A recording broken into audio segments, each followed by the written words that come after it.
Welcome once again to New Comic Book Day Aftermath Nights Edition. Uh, Nice. I'm glad we were able to do this nights because I love that graphic that I put together, even though it's like dumb, whatever.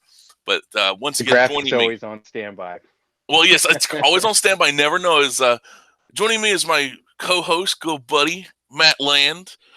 So thank you, Matt, for taking time out of your grilling schedule to. I appreciate you having me here, man.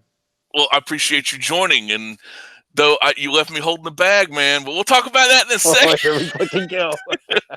All right. Well, first off, I this week, it's like Comic Day Aftermath. What is this? It's talking about what comics we got this week. We read, even though I'm over here, I read four. Well, technically more than that, but I read four over here. Mr. Lazy Bones. No, that's not messing. I only read Hawkman 13. Robert Venditti and the new artist taking over from Brian Hitch's place, which is kind of big shoes to fill, considering Brian Hitch did a year, Huge.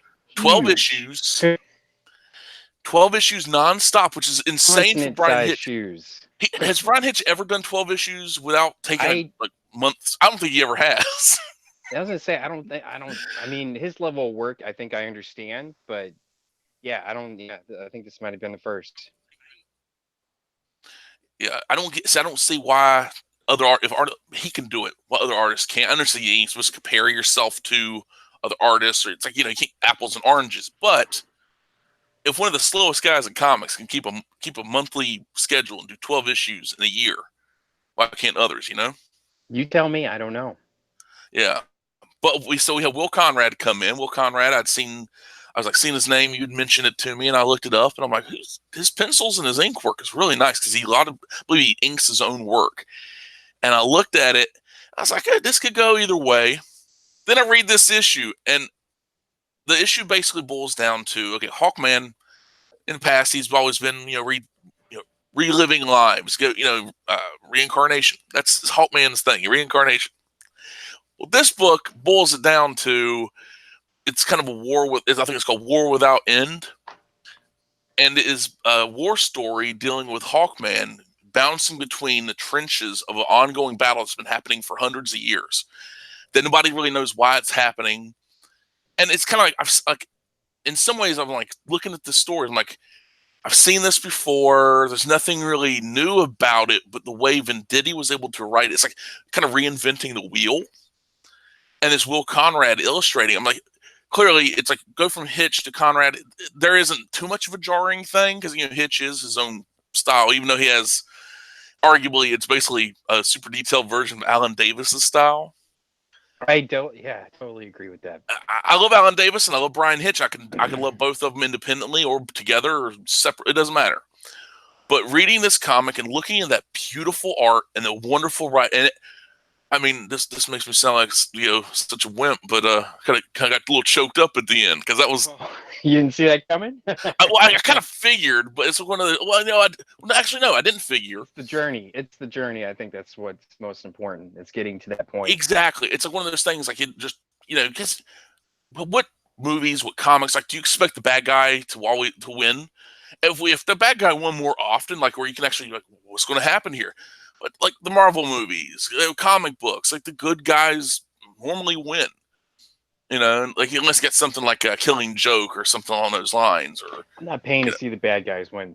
exactly. Well, I mean, I want the option to be on the table. Though. That's the thing. I want the option. I want the the Seven ending.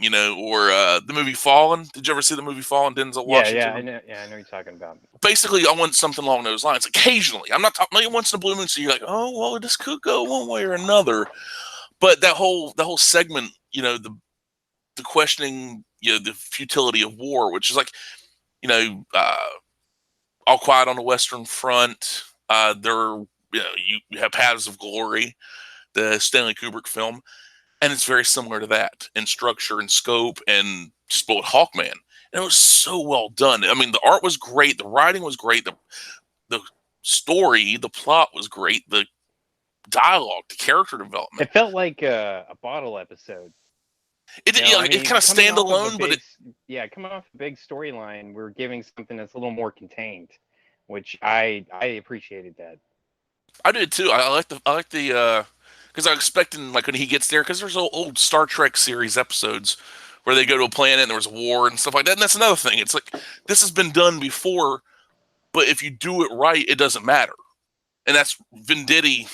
God, guys, why isn't he getting like the big other big name books? Let's put this guy on a Batman book. Exactly. You already got King. Put him and Hitch on a Batman book. I guarantee people are going to get what they want. Exactly. It's like, well, Tom King sells. I'm like, why? That's cool. That's great. But I feel like this guy could write a good Batman story. Oh God, yeah, God, yeah. Get him a moderate to real good artist. Like we don't need some like kind of Jim Lee fly by night. There's like a couple pages. Let's get Jim Lee in for about 6 issues, and then yeah, good luck with him actually sticking around and being able. We get maybe 3. Get some 3 cover work. Well, I'd say get like somebody like, I don't know, Rob Liefeld. He's unemployed. Right? Well, we'll get to that. That's in the opening comic for that one. But what did you think about it, man? What was your interpretation of it? How did you feel? Going into this issue, I was wondering if we were, going to be dealing with the after effects of how 12 ended. But I mean, I was surprised. I mean, I like how everything was just comfortably a part of the story now. The ship and everything. So I don't know. I liked the bottle episode, definitely. Yeah, the standalone. I mean, it's kind of a palate cleanser because if you go, most comics will go directly into the next arc, and I think this right here it's also this stops fatigue. It does. It gives you like that. It's that moment to breathe in between arcs because issue. I mean, good God, all the way up to issue 12. I mean, it's like building and building that climax. The pedal was to the metal the whole time. Definitely. Exactly, and it really didn't hold back. As far as the stuff going on, and seeing issue 13 kind of is that, and breathe out. Allow you to kind of readjust, like reorient. Okay, this is the new. Like we're going into a different direction. And as long as Venditti stays on the book, I'm down. I mean, I'm down, yeah, definitely. It's out the minute he's gone. Yeah, it's once he's gone. I mean, even if they were to say like, "Oh, Tim Seeley's coming over," or "This writer's coming over," I'm like, I may give that writer one chance because I don't got time for we'll give him 2 chances. Venditti sold me with the first issue. That's the thing. Yeah, it was sold from day one. Yeah. If definitely. You can the idea, he's like, I don't got no time to waste. This is the story, and it wasn't like it was. Some people say, well, I'd stick around for the Brian Hitch art. I'm like, art alone cannot keep me paying $4 for a comic. I need exactly. I could if it's a really good story and okay art. Like it's not bad, but it's not like if the story won't working, the art would just it'd be like, okay, I have to drop this book. But if it's serviceable, okay, not even like workman. Like I remember I said something on Twitter about Sal Buscema. John. I don't know if you really read that many comics with Sal Buscema, but that he did the art on. He was like kind of a journeyman. He's like the kind of guy you'd bring into a book. You're running behind. This guy could crank out a book. This is the guy you're bringing in to fill out those last couple pages. Well, actually, he would do whole issues. That's the thing. Like this guy was John Buscema, really detailed. That was the house style Marvel. Sal was not quite. I mean, he was, he'd mainly do a lot of inking in his latter days. He would work on Spider-Girl, the Mayday Parker Spider-Girl, and a couple other comics like Thunderstrike, stuff like that. Yeah, there you go, buddy. And so he was a kind of like he was you have a problem, you bring him in, but he was never like, oh my God, I can't wait for the next Sal Buscema comic. He was never one of these exciting artists. I would be fine if quality artwork. Yeah, well, solid. It would not really quality, but just that solid, like dependable. It's like getting a burger from places. It ain't gonna be fancy, but it ain't gonna have bone in it. It ain't gonna be the order ain't gonna be wrong. It's just gonna be what you order, like a Dairy Queen hamburger or something like that, right? Yeah, exactly. It's like Dairy Queen. It's like but yeah, it's like he was nothing fancy. Dairy Queen, dude. Don't get me wrong.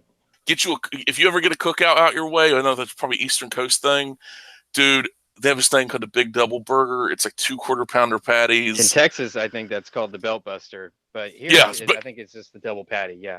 When I first got up here, I was saying I wanted the Belt Buster, and they were looking at me like I was crazy. I was just like, "What do you have?" The Bronco Buster? What? Well, they even have they have a half-pound hamburger at this place. I'm like, dear God, are you trying to kill me? So he's You're getting looking the at it, sweats. You're getting the sweats. getting the meat. Eating that I've never got motherfucker. meat Yeah. sweats. Never got meat sweats, but I'm stronger than that. I'm But stronger than that. I'm above the meat sweats. I'm above the. I don't know if But that's a good thing, man.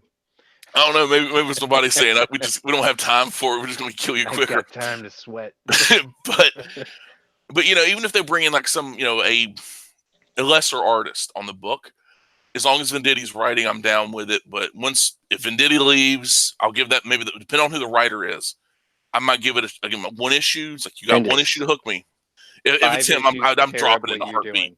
I'm dropping it in a heartbeat. But I pretty much give almost it. Now, if it's Brian Edward Hill, I might have to just drop it. I'm like, all right, done. I can't do it because Not a fan, huh? I don't like his work. I think he's extremely overrated. I think what happens is he's one of these creators that has been, touted as being like this excellent writer. And What about his Batman stuff? You don't like it's that? just bland. It's like there's nothing like. At least Tom King's makes me angry, and it's like depressing and it's At least I got angering a and reaction. but there's a reaction. But Brian Edward Hill is like, this is what it is. Here we go. It's like Woody Allen on Prozac. It's almost like that. It's like the kind of that tone to it, like and there's nothing to it that hooks me. And I still never forgive him and that Matt Hawkins for what they did to Cyberforce. That was just garbage. But speaking of garbage, I read 3 other comics. Okay, now the 3 of the comics I read were all first issues, actually. Now, one of them I had seen the cover for maybe about almost 20 years ago. Never read. And one of the others, I remember reading some of the issues back in the day. Didn't really remember them. So I said, okay, I'll read that. And then one has been talked about lately. I guess I'll save that. So I read the 3 comics I read other than Hawkman 13, which we both love, which is a great book that more people should be reading. Yeah, I thought it was good. I liked the art. I thought the story was good. It definitely it helps with the event fatigue if you have that. Oh God! I'll be honest with you, I was ready to get right back into whatever the fuck was going to happen. But I felt the same way. That much. But how many people do one-shot stories anymore? Nobody. Not very many. Yeah. Yeah, it's like usually the done ones are very rare these days. Like actually doing a complete like that arc, that 12 issues, like that'll be a maxi series for the rest of maybe that's how Hawkman started out, as like a 12-issue maxi series. So what if the next 5 or 6 issues are these kind of bottle stories? How would you feel about that? Dude, I'd be fine with that. I actually I'd love to see more of the lore. the Barbados, the Hawk god monster creature. Bigfoot. I want that. I want that story. Let's get him some more stories. Yeah. Exactly. Give me, I don't know. Give me a Hawkman from the future. He's traveled back in time. Is he really from the future? Maybe whatever, something like that. I don't know. Give me something. Give me some more. But Krypton Hawkman. Kryptonian Hawkman. Yes, we need more of that. That's definitely. Like this thing. Like that's the best thing to come out of Krypton in a while now. it's like he's like soaring and he's like he loves what he can do. It's like how many comics? The Bendis bad guy that they. You mean mangy Ahab from Days of Future Present? Ugly face with the harpoon and the attitude problem. Well, that's what I'm saying. That's what I said. Ahab. Yeah, because that's straight up Ahab from Days of Future Present. What is with the hounds? Ahab had a lot of personality. Yeah, it's like I'm the monster. I am the man who killed Krypton. I'm like, why do you have to go and retcon stuff like that? I don't like that. It's like trying to put your own little fingerprints on stuff. Yeah, that's probably exactly what it is, Larry.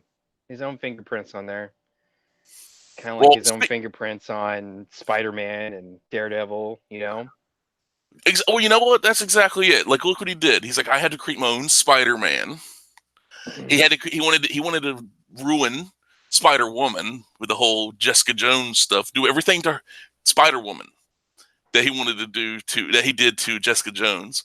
So imagine that. Instead of thinking of Jessica Jones alias, that would have been Spider-Woman, Jessica Drew. Just all that horrible stuff. So speaking of Bendis, the 3 comics I read were Maneaters _1, Spawn Dark Ages #1, and then Hellspawn #1. Hellspawn #1 was written by Bendis with as one of Bendis' early comics, with illustrated by Ashley Wood. Now Ashley Wood If you played any of the Metal Gear Solid portable games on the PSP, he's the one that did the art, the cutscene art. His art style is very similar to that. He also did the comic adaptation the IDW put out with Metal Gear Solid 1 and Metal Gear Solid 2 Sons of Liberty. So the art in the book, I was like, okay, I remember enjoying. I used to be a big fan of Ashley Wood's work. I haven't really kept up with it. This is a comic that's about 20 years old at this point. I read it. I hated it. You were ready to put it back. Well, the worst part about it, the art. First off, it's like bunch of. I'm thinking, okay, Bendis can't do his multiple panel grid stuff because of Ashley Wood doing whatever he wants. But they were able. So instead, you get this character name colon dialogue, other character name colon dialogue all over this artwork. It's like pages and pages of it, and lots of colon talk because here comes Clown at a porno theater talking to a guy. It's like, oh, you know what happened to this woman, and like talks about how brutally raped she was, also the horrible stuff. It's pages worth of it. Oh, that's good. That's good comic book material. And then talking about other sexual deviancy and this and that. And I'm like, this is like the first issue of Bendis to have this kind of either action and or dialogue kind of stuff going on in it. It's like there's some kind of obsession with it. But yeah, I agree. Eliza Barr, ban in chat, ban Bendis, ban Bendis from comics. Let him do his own, creator own stuff. Nobody should prevent him from doing that, but keep him away from these creations. Roll goal, yeah, roll goal. Roll goal, which is that Rolgo Czar. That's the name. That's his name. Yeah, but so this face. Okay, so the first issue of this Hellspawn, which is like 20 years old at this point, is terrible. Absolutely. I mean, artwork, like there's it's like random stuff is happening. It's like one of these like a slow burn comics. It's like whatever. Just terrible Bendis. It's like, you know what? I can't believe I actually used to like his writing. It's like maybe it's probably got to be worth some money, right? I don't know. Well, thankfully it was digital, so I could just file it away. Oh, I thought you went and hunted this down, man. Oh hell no, man! I don't want this thing. It's like a cursed object. Man. I couldn't get rid of it. Right here on my desk, stare at me every day. I have to just throw it away and then just appear back on my doorstep. Like it won't go away. It's coming back. Yeah, it's coming back. But it was terrible. It was absolutely terrible. The next thing I read was Spawn Dark Ages, which has a Glenn Fabry, Liam Sharp cover. Now, Brian Hooligan, yeah, it's the writer. Is this the Spawn Dark Ages from, like, in the 90s? Yeah, this is the one that has, like, he's got the spikes and the medieval helmet. This isn't Cagliostro. This is a different one. But this one was illustrated by water machine, if you hear that, by the way. That's fine. I'm sitting next to it. I was kind of thirsty. I'm sorry. You're thirsty. I'm thirsty. But this is the comic. Thirsty. Spawn Dark Ages, just to get me off track. But Spawn Dark Ages, Liam Sharp doing the artwork. Now this is like 20 years ago. This comic came out, and Liam Sharp who's doing Green Lantern with Grant Morrison right now. Liam Sharp's ace. Yeah, so he's actually I like his work here than I liked it in the Green Lantern book because it's this brutal kind of violent art, even though there's no violence on page yet. But it's basically it's straightforward. It's it takes place in the Dark Ages. You have like knights and evil. You have evil knights, hell spawns, villagers being attacked. Graveyard action, castles. Brutal violence, swords being plunged through enemies. Like really good stuff. I'm like, this is like I'm down with this. I'm gonna have to probably pick up a collection of it because it looks really good. Down like the covers and the interior work, like the samples that Comicsology. I've seen this. I mean, I feel like you've probably seen it. One issue of this, or saw a preview for it in another Spawn issue. It's like one of those things you see and like I need to try that out and then never get around to it. That's how I felt. For it, I know that much. Oh, it's got some great figures. I mean, that's McFarlane though. McFarlane does put out great figures, but it's a solid comic. It's actually really. It's like honestly, I'd say it's better than solid. It's just a really good comic. It's got your action. It's got horror. It kind of reminds me a bit of it reminds me of the animated series a little bit. The way the tone, like of course not the setting because it's like 1200s, England, all these Spawn's totally underrated. I will say yes, that. Spawn. Well, the main reason they have a sale going on is because of the upcoming Spawn 300. I'm picking that up. Don't worry, I'll be I'm around for that. I'm gonna pick that up too. I'm gonna pick up the issue. The next issue was like 298 or 297 come out this month. That's the one that's I think it's 26. I believe that's the one that has the Spider-Man homage cover. I'm digging the homage covers. I love it when he it's takes that stupid. shit out. It's really stupid, but I love it. That's one of those things you don't see. Like it's also comes from McFarlane an drawing era again. when I feel like this is his wheelhouse, So I like it. And also we get the promise of McFarlane doing interior work for 300, which I don't know how many pages that'll be, but one can hope it'd be more than just like one or two. But maybe he's been resting just for this. Well, I think the thing about it is like my thinking about Todd is like he did everything he wanted to do. Like, this is a guy who stuck by his word. He left Marvel. He left Marvel, went to DC. He's like, I'll never work for you either. And then Jim Lee's like, I'll be selling Alan Moore up the river to you. Well, I was reading up on that, man. It goes to show how you cannot trust Jim Lee. Jim Lee and like even Liefeld, like when Alan Moore came over to Image, he was writing 1963, writing that with art by Rick Veitch and Stephen Bissett. It was an homage to the Marvel Comics back in the day. I did a little thread on this on Twitter, but he was doing that, but he was not under contract with anybody. He was just putting out comic books through there. So Jim Lee sends an emissary from Wildstorm to come, get Alan Moore to agree that Jim Lee can do the annual issue, the 1963 annual, illustrated by Jim Lee, which never happened because Jim Lee was so late and so bad at actually following through with projects. It never happened, which basically killed the book because the other artists, I guess, they. Kind of Alan Moore is very mercurial, as they say. He's he could be your friend, talk business, this and that, whatever, talk comics and work and creativity, and then he'd be like, "I'm done with you, whatever, throw you away, throw you by the wayside." I don't know you. I don't know you. Basically, one thing you don't do is talk business to him. Now, when he went over, he wrote Spawn for a bit. He did the Wildcats, and he was doing Supreme over for Awesome, Maximum, the Liefeld It's run. so crazy in my mind that he would write those kind of books. You know what I mean? But he did those, and like he actually he built upon the Wildcats mythology, like the Carib War, that the Carib Damonite War. It's like they get back to Carib and like, oh, you didn't know? The war's been over for 1,000 years, and so they've been fighting this war on Earth, and like nobody cared. Like the war had been over. And then they find out that like the Damonites basically are being just like outright murdered. There's like certain class warfare. It's like the builders, which like was it Warblade? Warblade. The Gambit Wolverine dude. The metal fingers and all this and that. It's like, oh, you can't leave. You've gotten back. You have to stay here. Like it's kind of like it's like we got to get out of here. And it was really time to go. Exactly. It's well written. It's like we like our independence. We don't want to be a part of this. And then he did Supreme, and Supreme is just a straight up.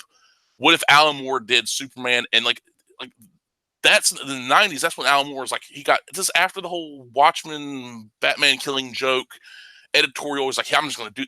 I honestly still say Killing Joke was Alan Moore's like, all right, he's basically kind of burned down Batgirl just to get back at DC, but people didn't really get what he was trying to do. It's like, like ruining Batman. Celebrated it.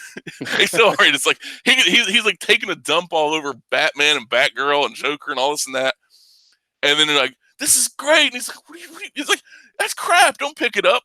Then they're picking it up. He told the story he wanted to tell. Yeah, which was just messing with him, I think, because they had said cripple the bitch, like they told him to cripple the bitch, and it's like what the fuck's wrong with these people? But he was actually from what I read in like his interviews, he was like I was excited, I was like going back writing basically Superman, and then like what he did with Supreme was incredible. I loved it. It was like unrestrained Superman by Alan Moore. But apparently DC was sniffing. DC wanted Alan Moore back so bad that they sniffed around to Maximum. That's Awesome Comics to Rob Liefeld, It's like they offered to buy Rob out if Alan Moore was under contract, and then when he found out Alan Moore wasn't, like they didn't buy him out. But they waited like after he signed with Wildstorm to publish America's Best Comics, League of Extraordinary Gentlemen, Top 10, all that stuff.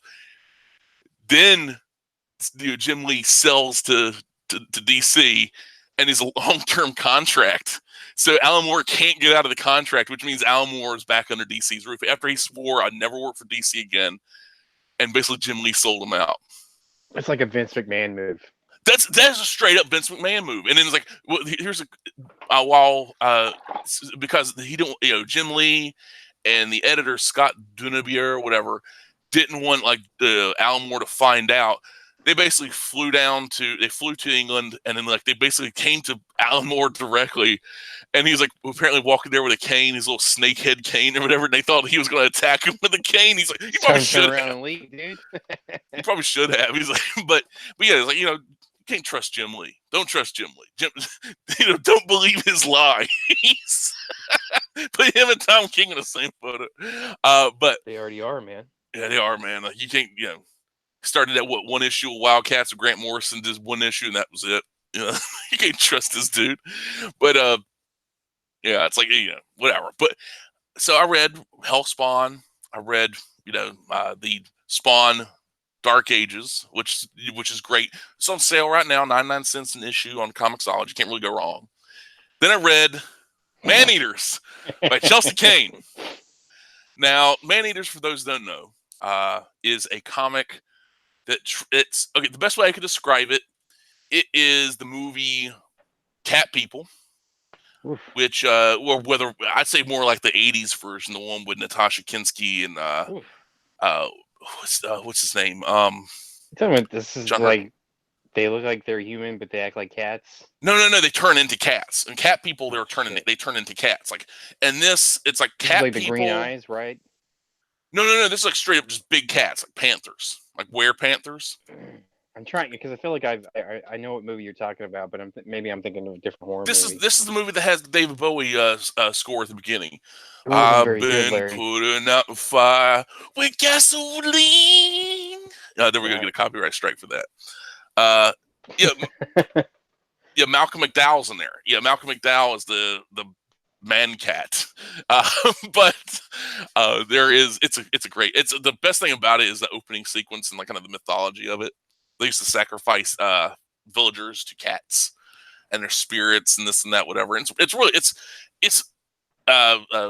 by the same director. I'm about to say Roy Schneider, but that's not it. Oh damn it! It's the director that he did Taxi. He wrote Taxi Driver. He directed Hardcore. He wrote and directed Hardcore. He also wrote and directed American Gigolo. And yeah, I'd have to look it up now. That's gonna kill me. But yeah, it's the comic is basically cat people mixed with a little bit of X-Men, and I'm reading it. And the artwork, I'm expecting, oh my God, the art's horrible. Like, the art wasn't that bad. The art was in some places really good. I was like, this is kind of weird. I shouldn't be, I shouldn't be liking the artwork. Shouldn't be liking this, huh? I'm reading it, and for what it is, dude, it's not a bad comic. It's actually not the worst comic I read this week. I mean, were you pissed off after you got done reading it? No, it was like, okay, this is so weird about it. And it's Paul Schrader that directed Cat People and American Gigolo and everything like that. Paul Schrader.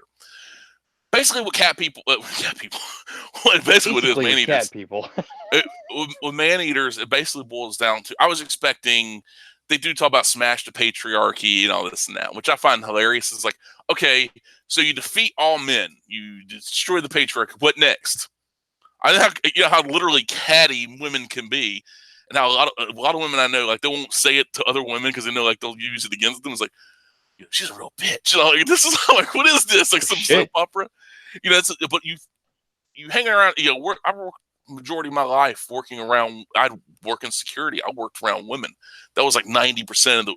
And it's funny considering like like physically, also like a lot of women would call out of work. There'd be a lot of turnover rate. A lot of single mothers working security, which means I would have to work double, triple. I'd worked a triple shift one time because we had some bad You storms. work a triple shift. Basically, stay at work. Stay at work for 24 hours. See how that does for your and people are like, you need to calm down. Say, I've been here for 24 hours. But at that point, it's I'm like beyond 22. calming down. Exactly, and nobody was showing up. And it's like, well, if the guy that's in charge of the guy in charge of ops, operations manager, and he said, oh, if nobody shows up within 14 hours, I'll be down there. 18 hours goes by, I call him, he don't answer his phone. He's supposed to keep that phone on him all the time. I think he realized I can't get nobody to come in. I'm not coming in because he'd have to drive an hour to get there, and also He's gonna leave you to hang on the cross. Exactly. And so when he came down, because he hired the replacement for that girl, and when instead of calling me Mr. King or Larry King, which is my name, he called me by my middle name. He said, Mr. Adams. I'm like, what? My name's Larry King. No, it's Adam. I'm like, no, that's my middle name. He didn't even know who I was. He didn't know how to say my name. Like, I want to say, say my name, bitch. So yeah, the reason he came down there is so she could sign paperwork that would basically give them a tax write-off for hiring a woman that had like multiple kids.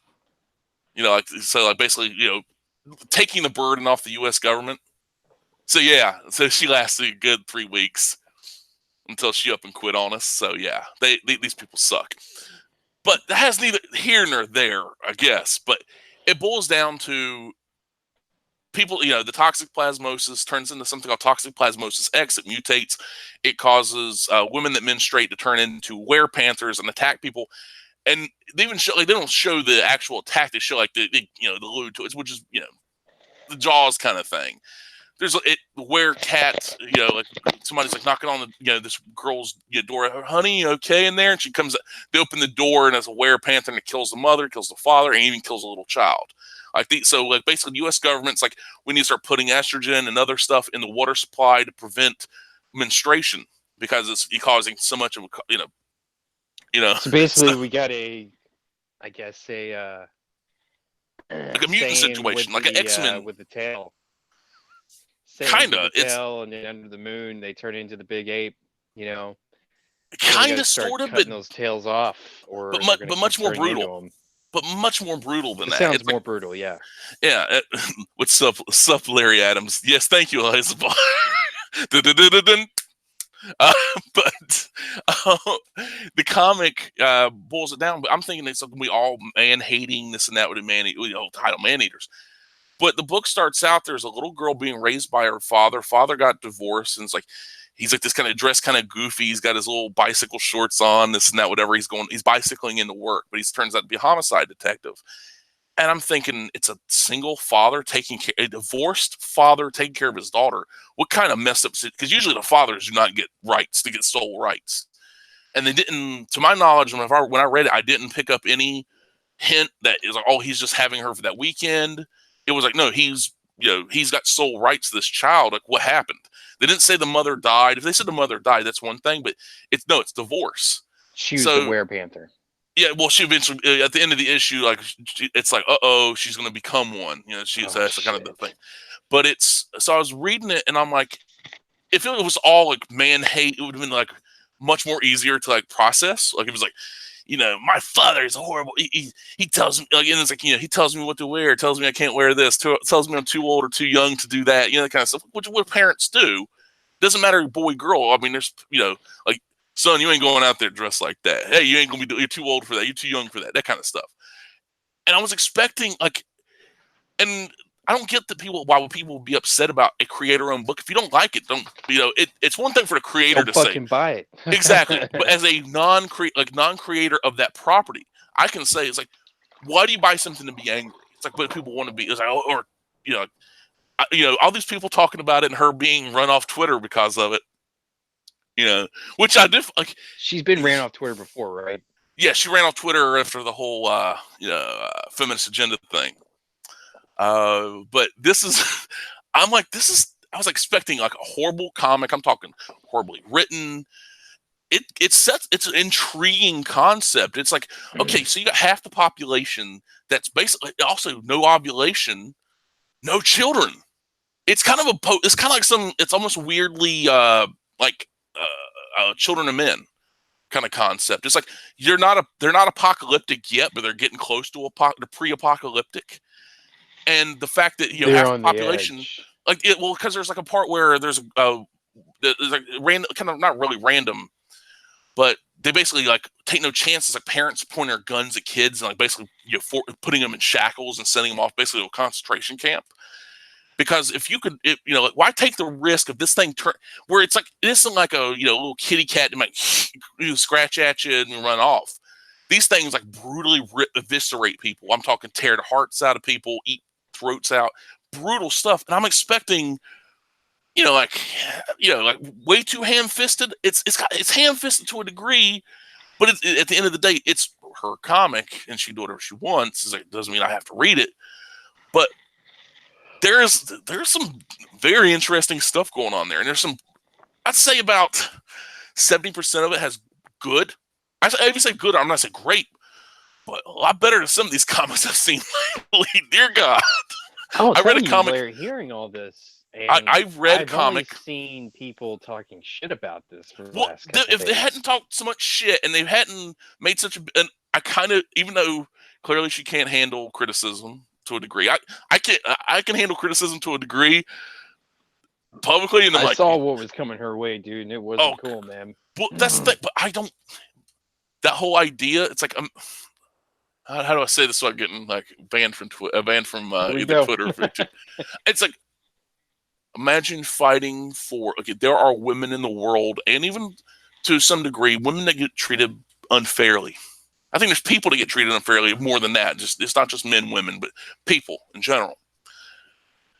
But imagine you're focusing on women, which maybe in some ways can be kind of selfish, but whatever. That's what you want to do. Okay. But then you have someone come in that wants to be under your protection, but has no life experience, does not have the organs, the naturally occurring hormones, and for any post-surgical needs has to dilate a certain orifice or it closes back up. Going hard right now, Larry. I can still hear you coming though. You messed up. But see, I'm looking at it this way. I get where these people are coming from that would be considered, like where that term TERF comes from. That I had to look that up. I had to look it up too. I remember knowing what it meant years ago, but I forgot because I think somebody was complaining about it years ago. It was like this, like early days of Tumblr. For me, my experience. But you were hanging out on Tumblr. Do you have your cool haircut? No, I did. I posted artwork, but I was like, I posted. But here's the thing: I realized on Tumblr, posting my original artwork got me nowhere. I post some fan art. Oh my God, it blows up. It's like, what is this? I bust my ass to create my own stuff. Nothing.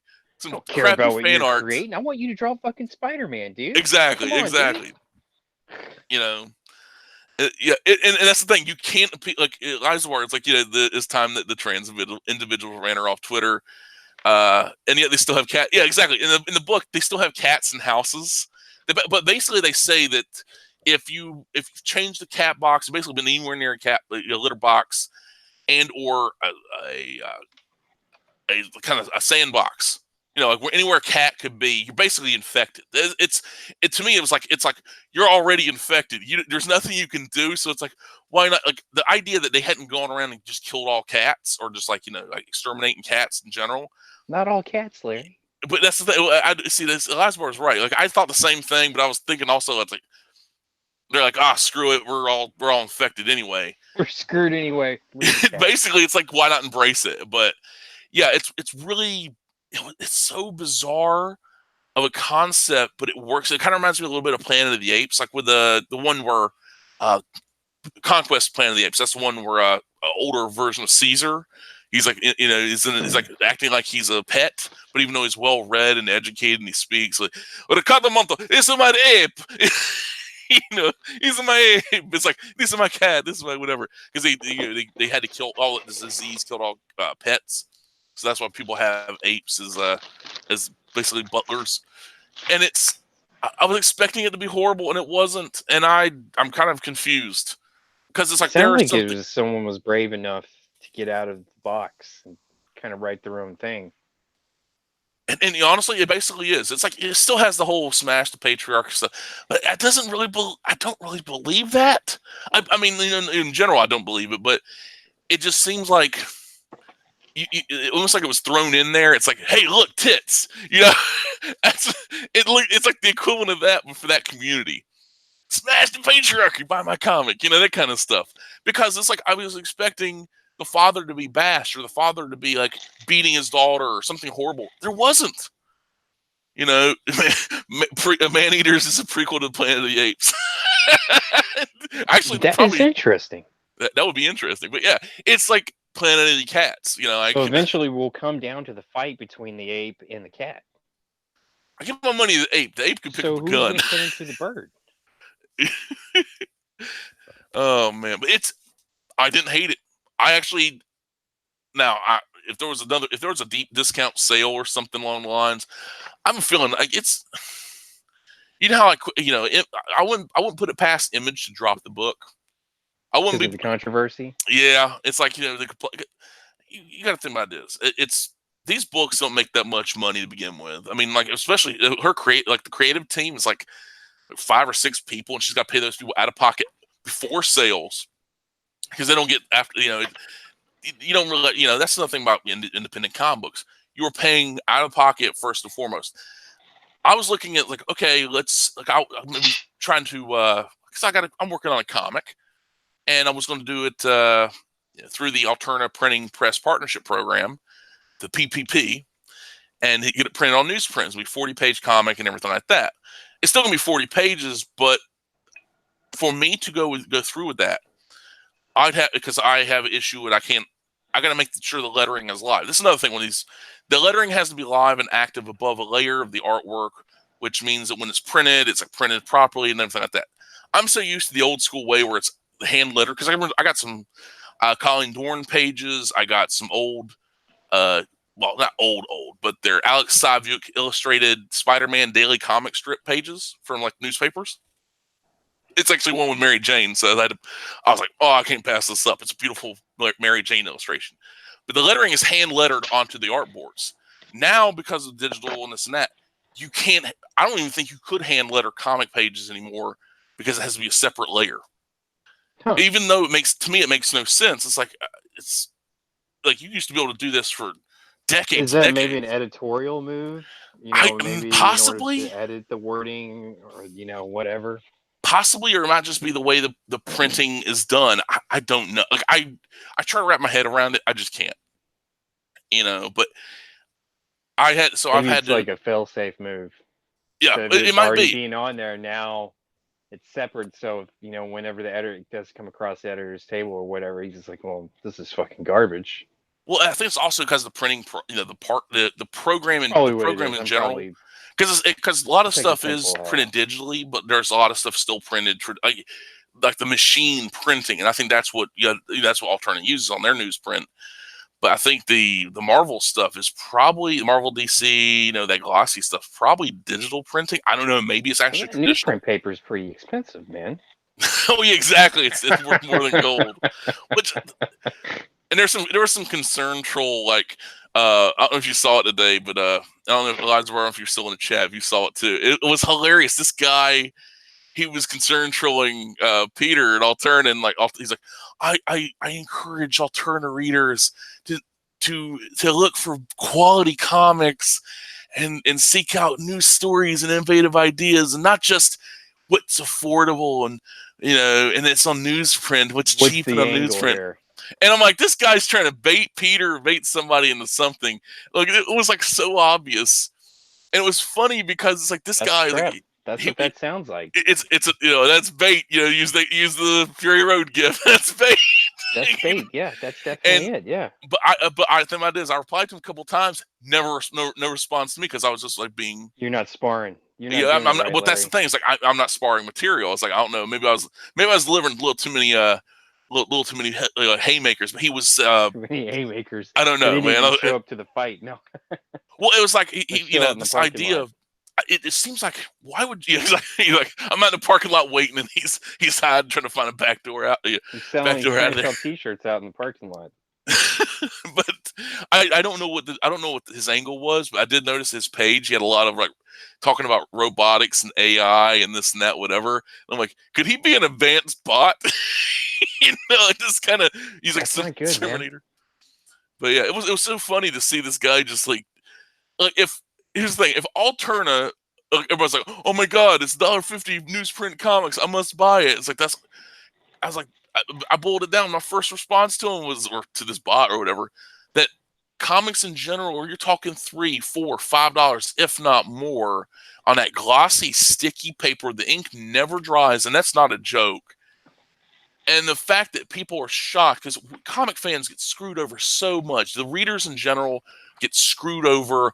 Delays, change of artists that can't commit to more than 3, 4 issues at a time, writers changing things entirely to suit their own interests. Tom King, Bendis, that they, like they're so used to being screwed up. So that level of entry, it's like, here's a comic, it's newsprint, 32 pages, 20 some odd pages of story, some ads, newsprint, $1.50, can't beat it.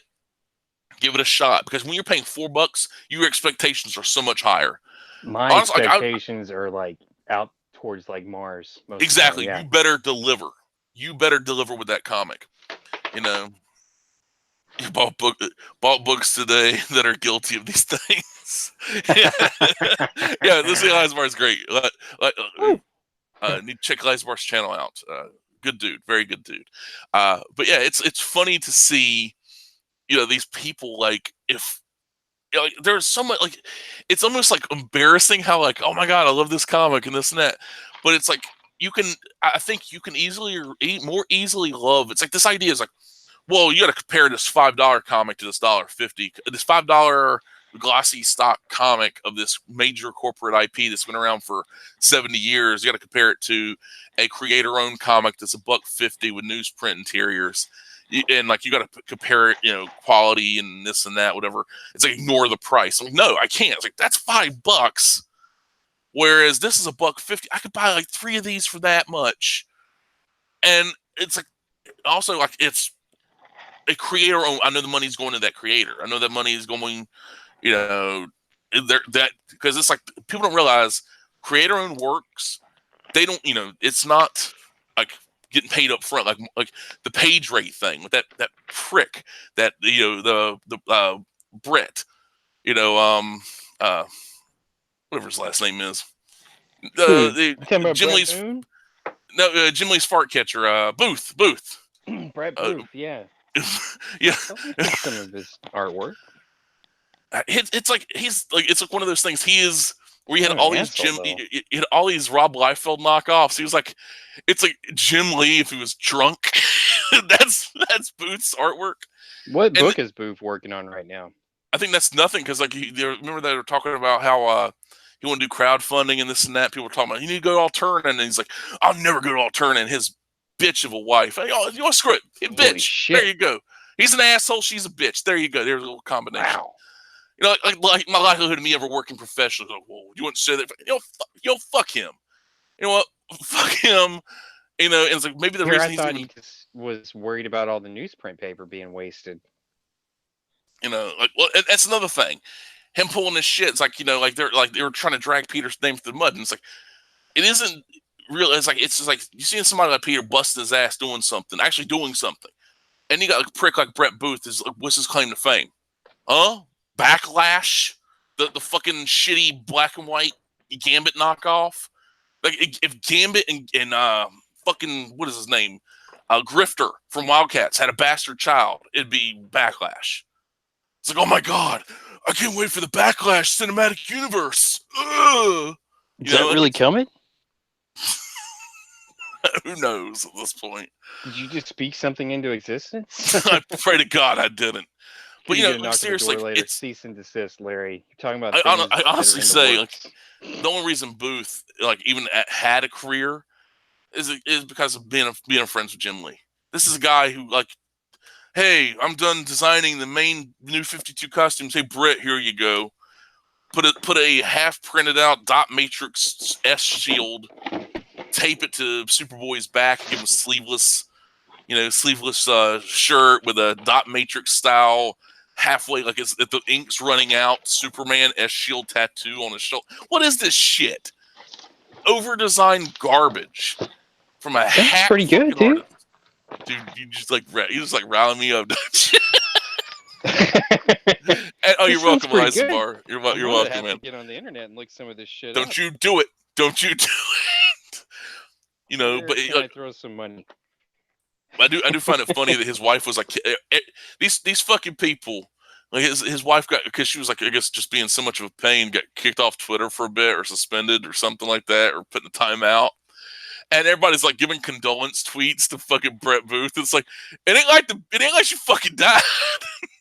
It's like she acted like an asshole and got treated like one. Like there's like, I'm surprised Twitter even did anything, but I don't know. It's just like these people, like these are not like when people say Image was an indie creator, these are indie creators. Fuck no. Now Image has brought in indie creators, like people that have self-published for years, and then they start publishing. I get Image was created by guys who came from fucking corporate people, yeah, corporate, but the biggest names in comics from like 1991 created that fucking place. This and isn't indie. and they wanted to do their own thing. Well, they were getting fucked over by Marvel, and I fully agree on that, because like Marvel won't give them no profit sharing, which is not, I look at it this way. It's like, well, they're we working gotta on. make money too, Larry. That's the thing. Marvel's got to make money, but you also got to keep that creator, keep that fucking pipeline flowing. Here's a couple bucks for you. Here's $20 under the table. You want some action figures? We'll get that going. Boom. I don't even think they would give them shirts, like like the merchandise. They wouldn't give them free samples. It's like you had to pay for that shit. Your art's all over it. But yeah, it's like that'd been me, Larry. I'd be stealing shit. I would have left that place. Didn't be like, you're gonna take anything? Be like, I already did a long time ago. well, that's the thing. A lot of them were probably working from home, but what gets me is like you have somebody like like these indie creators, like they're not indie. These people have never. They were able to woo people over with their clout and like bring. You're saying this label is now just an extortion label. I am not saying extortion. All I'm saying is, I mean, there are real indie creators still out there, right? There are still indie creators right now. There are people that. That's what you are. Am I wrong? Kind of, sort of. I don't know if I count. For the big two, Larry. Are you lying? If I was working for the big two, I'd be fired a long time ago. I couldn't. Mom was bought, wasn't it? She was bought. Damn, she's a Disney princess. Is that what you're telling me? No. Never gonna happen. Never gonna happen on my part. On her. She's gonna have some shoulder pads. It'll be good. I'm never. That'll never happen. First off, I'm not gonna sell out to Disney if that ever happened. But I'm expecting the variant costume cover now, the Disney cover. Yeah, I don't know if I ran Eliza Bar off of my Brett Booth rant, but I just hadn't seen him comment in the Brett Booth, we'll get him on here. We'll get this taken care of. I did. Well, he blocked me after. I know he blocked the shit out of you, dude. Yeah, that was funny though. But it was funny though, because it's like you. It just goes to show like the difference between like an actual indie creator and a. Granted, at the end of the day, you're gonna work at Disney. Never gonna happen, Eliza Bart. Never gonna happen. We all work for Disney. What Disney's gonna own our organs? They're gonna buy out. Disney's just gonna buy your book. One day you're gonna log in and be like, it's gonna be worse. Orders, and it's gonna be worse, man. Disney's gonna buy out the Social Security Administration. So when you're born, you get a Social Security card. They're gonna own you from birth to death. It's like, you haven't visited Disney World this year. If you don't visit within the next few days, we'll send the FBI after you.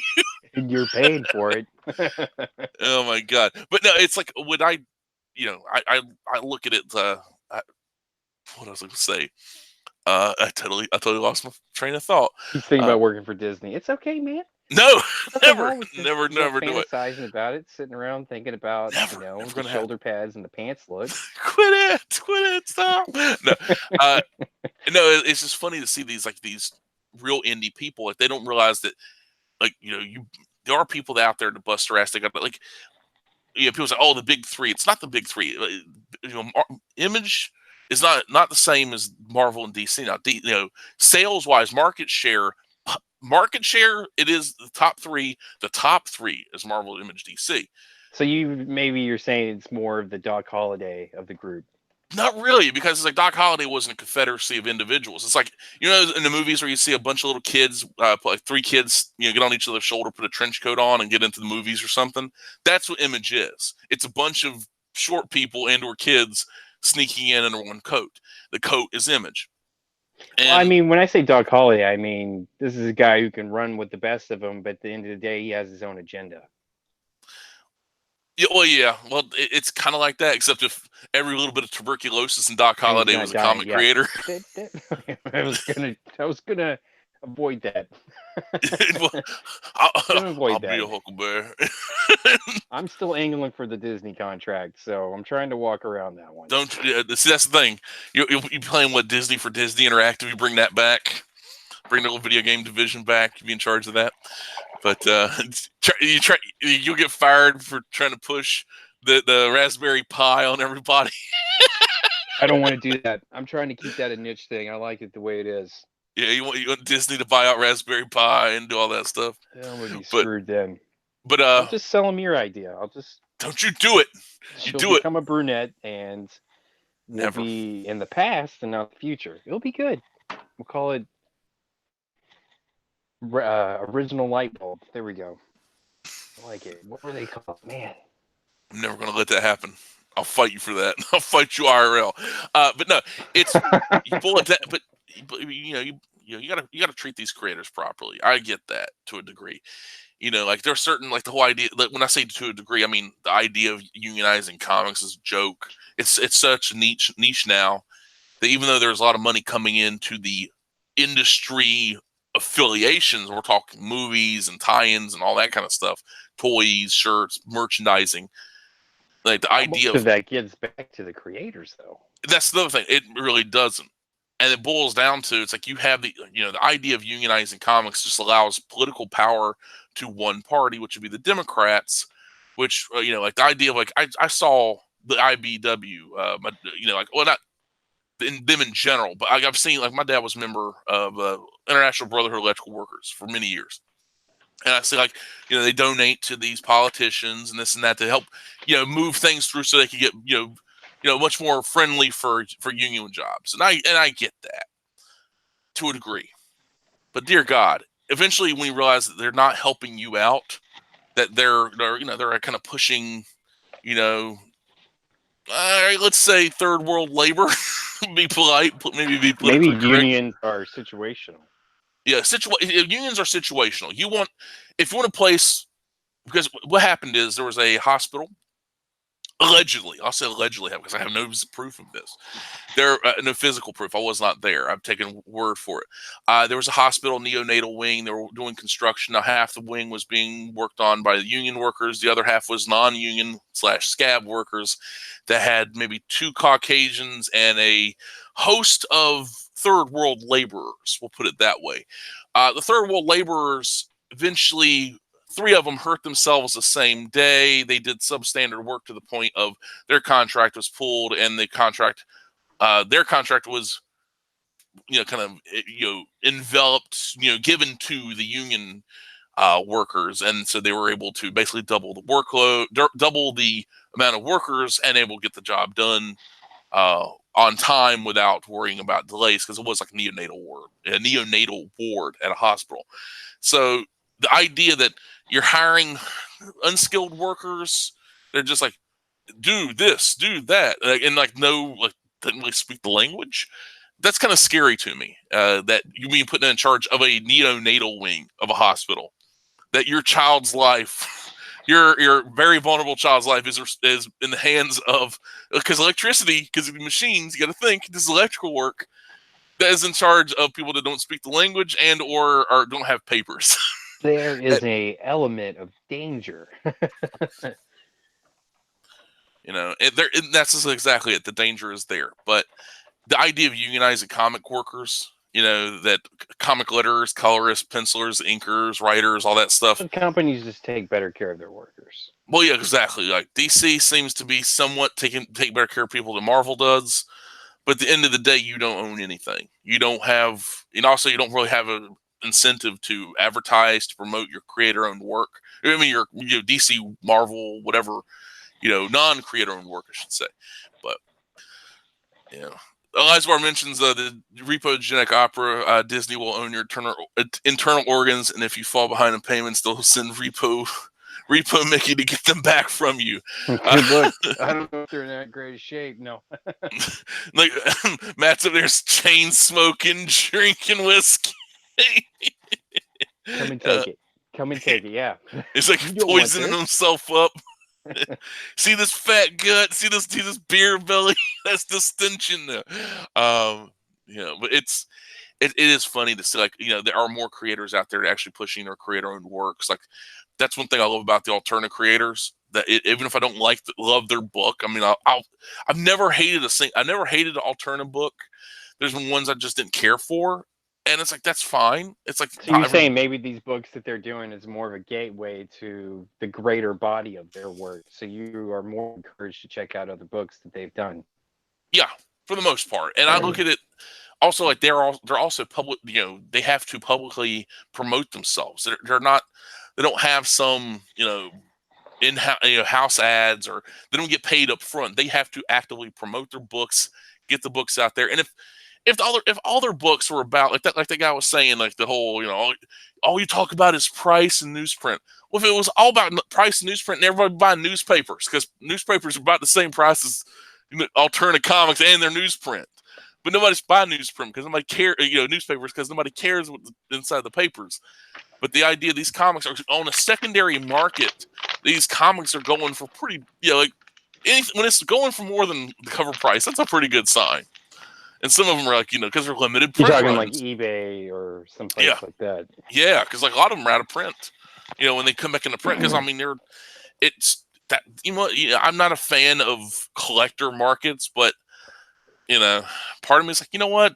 Good for them in a way, because it is they're showing demand.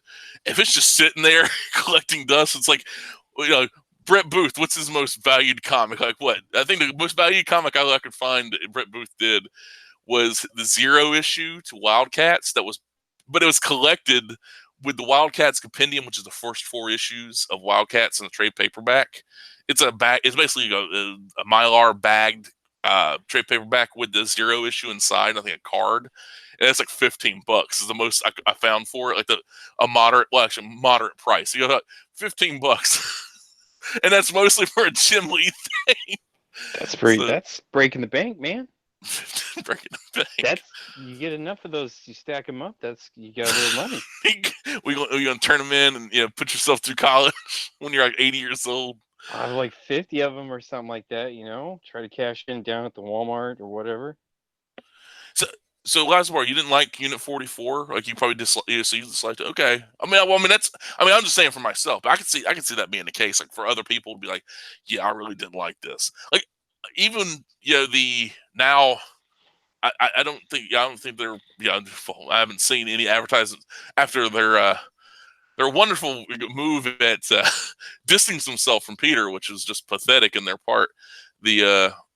I like the concept. The artwork was never my thing.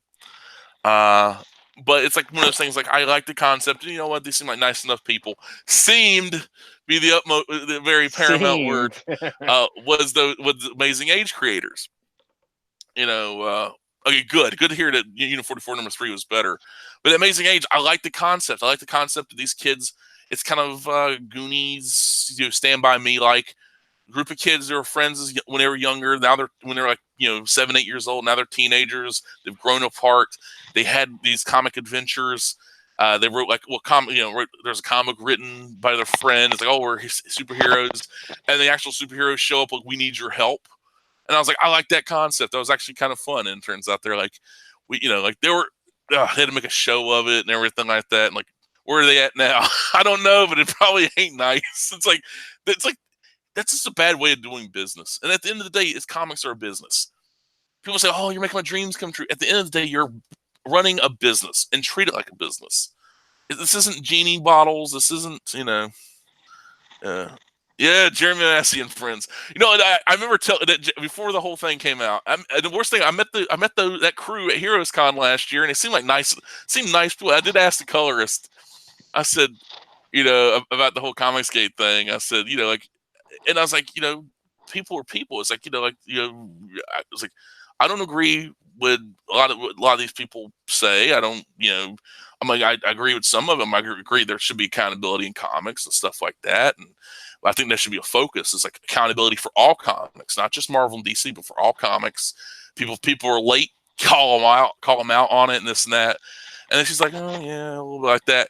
And it was, it's funny. I don't know the writer of that book. I was talking to his like fiance or wife or girlfriend or whatever, as because there's a table, little kind of dining area right in the center of the convention center, where they have like the overpriced hot dogs and slices of pizza and bottles of water and all that stuff. And we're just talking, and she starts going off about all these damned SJWs and this big table, and across the table is I think it was a woman. I couldn't tell, and Oh she's like, shit! and she's like just doing this, and I'm like, oh my god, she doesn't realize like right across the table, and like, oh, who cares? And, like they got up and left. She's like, put your hand up, does that kind of lip smack thing. It was hilarious. And Damn, it was just funny. So I don't know, that sounds like but a shit fest. it was kind of funny. It was funny because it wasn't me saying it for once. But it's like, so to see her say that. Larry sat there and watched a tornado Oh God, it was thereby. great. It was like Man of Steel. It was like a Pac putting his hand up, like, nope, no, don't say. You gotta let it happen. You gotta But let it happen. yeah, exactly. But to see them do what they did to Peter, it's like that's just like if they did that to Peter, like how could you hire these people because they might do it to you? They must. It was a Will it happen backstabbing. again? It was a backstabbing, and it's like I'll never pick up another book from these people because like how could you do that? How could you do that? Some dude, like I can understand. It's like like they were apparently their contract was out anyway, and they're like They were that's already out the door, and this is yeah, they all were out the happening door, but then they had to conveniently. go and like make a big spectacle of it. And it's one thing if Peter wronged them and they had proof, but it's more like let's get brownie points from people that don't even buy comics for the most part. And I will agree that the whole sentiment, like there are a lot of people like I will say one thing: there are people like if I had to show my receipts, a lot of them be digital because getting to the like today. It's been storming all day. It's been raining a lot, and like to get to the comic store just to go today because I had no other. Like, I don't go when I have a reason to go to town because it's an hour away. It's an hour and some change You depending don't on need to traffic. prove you're buying comic books. And That's that's another thing. It's bullshit. like, peppers, please. What the peppers? Did you back the Indiegogo campaign? Here's my paper. It says, "Go fuck yourself." It's like have your book and then just put a middle finger and have it raising up slowly. That's great. But it's the thing. I was like, I back projects I want. I read the comics I want. But those people, I could never. I would never trust them on any I would never definitely would never work with them. Like that never happened. But like I would choose not to. And it's like, well, you say about business like that right there. That's they had an option to like what if you don't want to. After the fact, it's like if somebody were to confront you or something, that's one thing. But to to do anybody like that, that is, especially somebody like Peter. It's like I almost feel defensive of Peter because it's like he's such a good guy. It's like don't leave the guy alone. If you don't like his work, I mean, leave this is a Peter guy doing the alone. Lord's work. Come on, this is a guy who's He's the willed James Brown his of comics. dream It's a into hard. existence. Well, it's the thing about it is he's doing it the way he sees fit. He publishes comics that are interesting at the very least, even if you don't 100% like them, like fall in love with these books. They're interesting. We got Gods and Gears coming out, and I've been looking forward to like something kind of Kirby-like, and it looks like very Kirby. You got the kind of a commandy, the Eternals kind of thing going on. A little bit of the Jack Kirby's Forever People, a little bit, and I like that kind of like what's going. Like I like that direction. Also, Ryan Wynn, Dean Cott seem like really nice people. I've talked to Ryan a tiny bit on Twitter, but they seem like good, just honest people. But then like I never, but that Jeremy Massey guy, I remember one day he's like, I don't know if I want to stay in comics. And I got to the point with people like that, when there's people like that, I kind of go in like drill sergeant mode. It's like, quit then. Ring that bell. Quit. If it ain't Ring the bell. exactly, ring the bell. If you Butler's can't gonna hack come in it, and collect you. Don't worry. why should I be like, no, you just keep on going and power through it, buddy? No, quit then, loser. If you can't hack it, quit. Quit. And if you say like, and it's kind of like the idea of like, I almost drowned in a river a couple years back. And at that point, it's like, I've never been suicidal.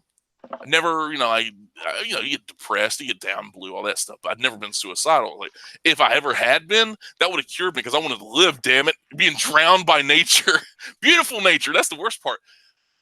Water was crystal clear and beautiful. The trees, there was these beautiful like quartz kind of rocks on the shore. Like a beautiful, beautiful area. Clear, not clear blue sky, but like a clear vision of just nature's beauty of the mountains of Virginia. And I'm about to drown, and I'm like, screw this, I want to live. So it's like, do you want to live? Do you want to make comics? Make comics. Don't pull this, oh, woe is me, I'm a comic artist crap. You ain't gonna get no sympathy from me. If you don't have the heart to do it, don't do it. Do it or don't.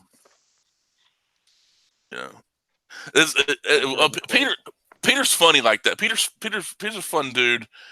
Like it's just we need more people like him. I'm not saying like we need exactly like him. We need more people that are running businesses. They're like doing the simplest things. Please, thank you. Treating your customers would, you say respect. I don't really think it was respect. I think it's like decency. Because there's some rude people out there. It's like there's some just rude people. An idea of like, well, you got to treat them with respect too. I'm like, no, you don't. No, you don't have to like smash them in the face with with like it's like a hot pot of coffee and pour it in their face, or no, that kind but of thing. You don't got to take their shit though. Exactly, but the thing about it is, and he doesn't. I love the fact that he knows when to he doesn't like just engage with the worst of the worst, and like just because there's people out there like, no, you comics suck, and I'm like, okay, whatever. It's like like it's like some of the best responses, like that kind of thing. I've had people, when you work commission work like I do, and my stuff, I don't like tout it because like because a lot of stuff, it's like I'm not happy with it. I just do it because it helps pay the bills to a degree, and like I've had people, and I've sold comics, and I'm my comics and everything like that, and I've had people like be very be displeased with the product. Like, what happens then, dude? Well, I look at this instead of like, you know what, fuck you, I got your money, sucker, ha ha. Got your money, sucker. Part of me was tempted because this guy was just being a prick. Because like, it's one thing I didn't like the comic. I thought from the cover it looked good, but the interior sucked. What is this shit? And so you're already having to draw something that you don't like. Well, no, this is the comic. This is one of my comics. It was actually my comic Neon Trash, and that put out last year. Disney Princess, okay. No, never gonna happen. Cyber Hooker Disney Princess Edition. They'd have to clean her up a lot, but I didn't clean it up. Shoulder pads and pants, dude. Well, she already got the shoulder pads, but pants. I don't know if I mean, like business pads. You mean like the '80s, like Murphy Brown kind of shit? Yeah, dude. No. She's going places, man. You don't know it yet. You're crazy, man. You're crazy. But I had this guy bash Neon Trash, and I expected that kind of happen. I was like, no one ever did like, Neon Trash is just that trash. I never had anybody do that yet, but it's coming. Damn. I have a feeling. But this guy was bashing. You want someone to do it? Would you mind, Matt? Thank you. I need to start a new Twitter account. I see somebody just like join Twitter June 2019. I'm like, oh god, it's Matt. He's trolling me for this. But I've had he bashed Neon Trash and everything. Instead of like saying, haha, I got your money, sucker, whatever. I'm like, I'm sorry to hear. Like I think it was something along the lines of, I'm sorry to hear that. Hopefully you enjoy but thank you for purchasing. Hopefully you enjoy the whatever I do in the future, that kind of thing. And it's kind of like you're kind of roundabout. Like I didn't want to oh, I'll change it. I'll do better next time. And it's like, no, I'm not going to. This idea is like, I'm like the idea of listening to criticism. Like there's certain criticisms that help. If he was like, all right, this pointing out stuff I'm like that can actually help me improve, but just saying it sucks. and like keeping it like kind of vague, it doesn't help me at all. Like if you're like, hey, you misspelled this, that panel doesn't flow with this one. You showed her, with this thing, but then like the next panel it's different. You screwed up the continuity, that kind of stuff. That helps me. I may not like it because it's like, God damn it. That's constructive criticism. But it's constructive, and even though I'm like I said, I don't really like it because it's like pointing out my flaws, but it's like I don't want to. It's like putting a mirror to my face and like, I'm a monster, and it's like putting that where. But I look at it like it's kind of needed. That's helpful, but just saying I don't like it, it's personal taste. Like I like movies other people hate. I hate movies other people love. It's but telling somebody's like, yeah, the Marvel movies, this, that, whatever. It's like, well, billions of people aren't wrong, that kind of shit. It's like billions of dollars say otherwise, Larry. That kind of stuff. It's this idea that like all criticism is valid. It's not.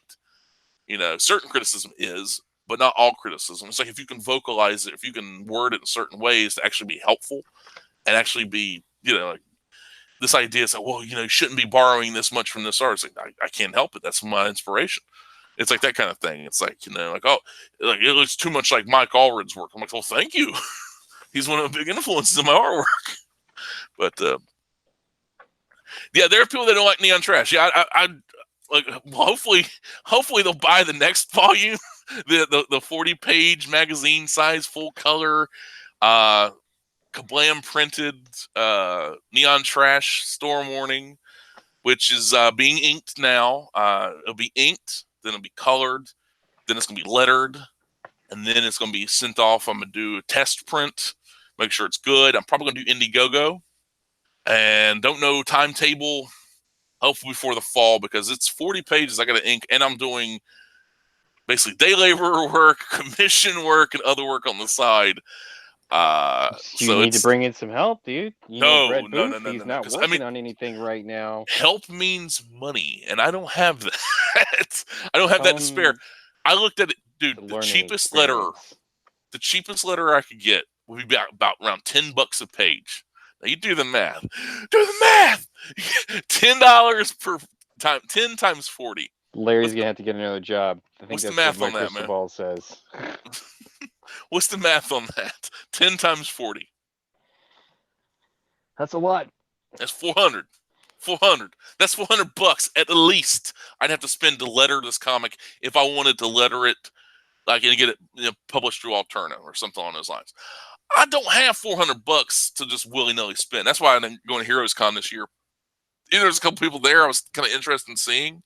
I hadn't seen in years, and then I realized, like, what's the point? It's like also it's $100 before you even get on the floor. That's $100 one way. That's not including the money to return, the gas, the food, parking, this, that, whatever. That's all the first $100. So yeah, it's odd. It's an odd choice to eschew. But I've complained about it before, and it's becoming more and more of an issue. You go to these conventions, these charities will have these creators like, here's a bucket, get money before you get a signature. Charge for signatures. Like, I don't resell this stuff. I want the comic personalized to me. I would like, can you sign it to Larry King? Like, thank you to Larry King. Thank you, so and so writer, so and so artist. I'm like, I want that. It's like that's something for me. That's something I could to have for myself. Unlike when I got Mitch Gerard's signature, and I didn't hardly say a word to him. Yeah, I actually talk to these creators. I don't go to these conventions to get a signature. I want to talk to the creators. I want to buy something from the table if they got something interesting. But a lot of the time, from him, I was starstruck, dude. I didn't know. Oh, come on! Hey, if I was around, come on, you need to get up your game. I wasn't starstruck around Steranko.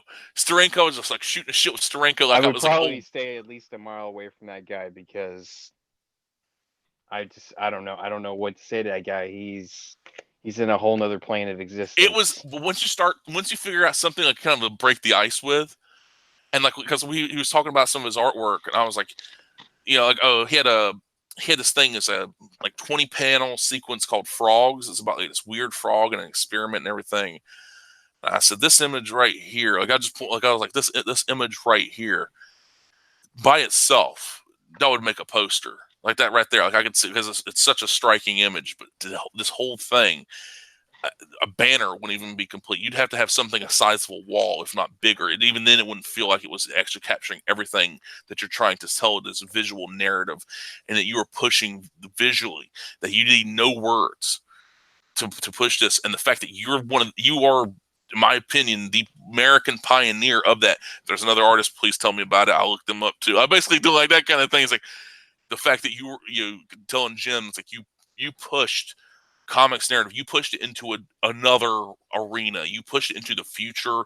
You actually stretch like where you had the likes of Will Eisner, and he kind of like he liked because like like not just talk about this modern artist like Jim Lee or some shit like that, but talking about Will Eisner and these guys visually that pushing that visual narrative where others would just like just suffice it to suffice with the 6-panel grid, and that's all they would do. And it was just like he started talking, just back and forth. I would let him basically just talk like 99% of the time. I'd just chime in occasionally, and like kind of like, hey, what do you think about this, that? Oh, question, you have a question or whatever. It's 2 hours of that. I'll never have that kind of experience again with a creator, because a lot of these conventions, you're like the Neil Adams was one of the worst times I've ever had at a convention. Stood online, brought my Superman Muhammad Ali book. They thought I had taken because they had copies on the table for sale, and they're like, "Oh, pass the book around if you're interested." I kept my book in my copy in a metal briefcase that I carried with me, because it's like I had it. It's too big for a backpack, and I needed something that wouldn't I could have a handle, because the book itself, to grab onto it, and it's summertime. You don't want to get armpit sweat or sweat in general, and or like you want to be able to actually you can put the briefcase down. You can't really put the book down because it'll flop open. And I finally get up that closer to the table. Oh, you're gonna have to pay for that. I'm like, excuse me? Yeah, you have to pay for that book before we sign. It's like, I brought this myself, and they didn't believe me. Neil Adams people didn't believe me, but the people in the line behind me, in front of me, like, no, he brought that out of his briefcase. He brought that himself. They had to, if it wasn't for the people in the crowd speaking up for me, they would have charged me for a book, or like I'd have to give them the book I paid for. Damn. And then I get up to the thing, and then it says like it was either 5 or 15. I just remember being shocked that I'd have to pay for a fucking signature. I'm like, and he's like, he signs like, "Hey, how you doing?" It's like, "Oh, good." I was kind of shocked. It's like, "Are you having a nice day now?" And like kind of moved me along. Like it was like equivalent of being on a processing line to get a bolt gun to my forehead, like I was a piece of cattle. You got your signature. Move on. Exactly. No. Like at least Matt Fraction, not the best writer in the world. He used to be really good. I say really good because he did some really good comics back in the day, especially like the early days of what was it, Casanova, which is kind of his Nick Fury Jr. comic that he had putting out through Image, and it was just pretty solid, fun comic. Better Nick Fury than seen in years. And he was like kind of holding court, just talking comics and talking writing. It's like, yeah, I got a new project I'm working on right now. They said I could start talking about it. It's the Iron Man 2 video game. I'm writing that. I'm like, oh no. I was like, did you play the first one? And I was like, did you play the first? He's like, no. And I'm like, oh no. I think he said no because him and Bendis were talking like because they were right next table right next to each other. Bendis did look like a worm. He looked like a human grub. I did say something to Bendis. The only thing I ever said to Bendis was, "Yeah, Gilmore Girls is a pretty good show." Gilmore Girls is a pretty good show. You did a good job. Yeah, which he pretty much rips that off, But yeah, it's just conventions. It used to be fun, but now they've become so.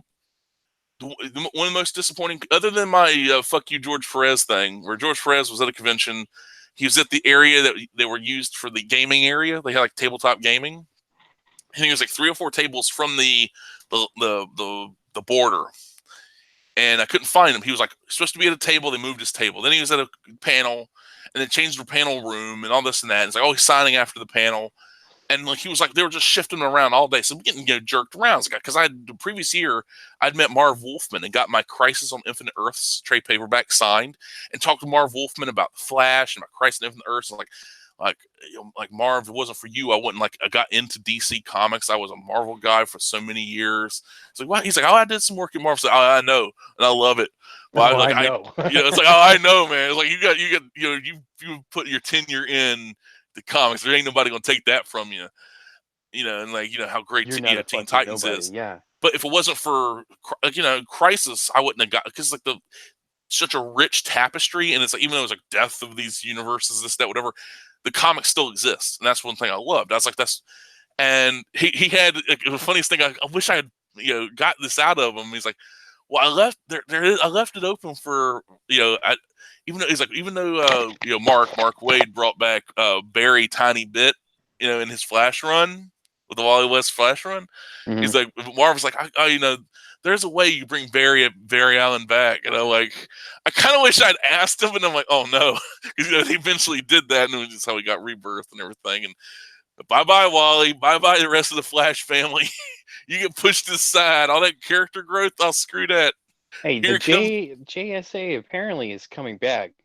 Yeah, I'm on the fence about that, because I'm like, I know you're on the fence about the guy who writes Justice League, but I'm telling you that Justice no, League book is not Snyder. I bad. like Snyder, but it's Here we just, go.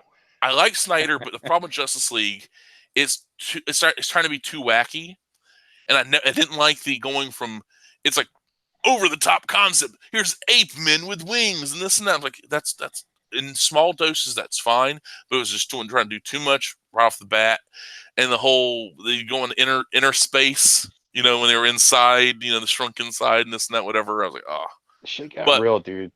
it just got too ridiculous, and it was like even more ridiculous I than the haven't been Silver Age buying comic. that series religiously, but I did buy the last two. Now, if they announce Robert Venditti is writing JSA, I'm down. Boom. Oh, I'm down. I'm down. I feel like I think he can handle that. Yeah. Justice League movie. A team with rich history like that. Yeah. The Justice League movie, yeah, that was wacky because Whedon and the whole mustache thing. It's just allowed him to grow a beard, like a bearded Superman would have been fine. Would you have been fine with that? You're a big Supes fan.